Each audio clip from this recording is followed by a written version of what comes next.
চলে এসেছি সন্ধ্যা লাগাতে।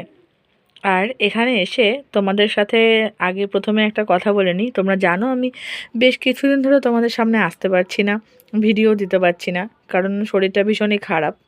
আশা করি কথা শুনে তোমরা বুঝতে পারছো বেশ অনেক দিন থেকেই শরীরটা একটু খারাপ হয়ে রয়েছে। মানে একইভাবে ঠান্ডাটা লেগে রয়েছে, কিছুতেই সারছে না, অনেক ওষুধ খাচ্ছি তবুও। তো তোমরা সবাই প্রে করো আমি যেন তাড়াতাড়ি সুস্থ হয়ে যাই, তোমাদেরকে রোজ একটা করে ভিডিও দিতে পারি।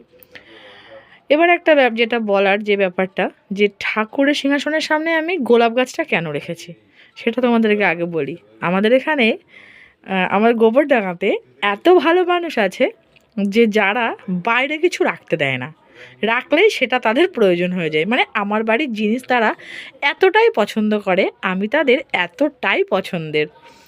ধরো আমি কচু রোদ্রে দেবো, সেটা নিয়ে চলে যাবে, আদা রোদ্রে দেবো, সেটা নিয়ে চলে যাবে।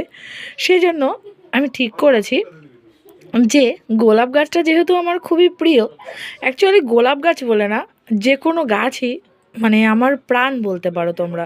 গাছের যদি কোনো একটা পাতাও ভেঙে পড়ে আমার ভীষণই খারাপ লাগে, কেন জানি না। এটা আমি ছোট থেকেই আমার ভীষণ ভীষণ মায়া যে কোনো গাছের প্রতি। আর ফুল তো আমার খুবই প্রিয়, ভীষণই প্রিয়। সেজন্য ফুলটাকে ভেবেছি এবার থেকে আর বাইরেই রাখবো না, একটু হাওয়া বাতাস লাগিয়ে সাথে সাথেই ঘরে তুলে দেবো। আর যেটুকু সময় বাইরে থাকবে আমাদের পাহারাতেই থাকবে।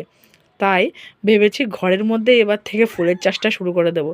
তোমরা বলো তো বন্ধুরা, আমার এই টিপসটা কেমন, ভালো লাগলো কি না? তোমরাও কিন্তু এটা করো, হ্যাঁ।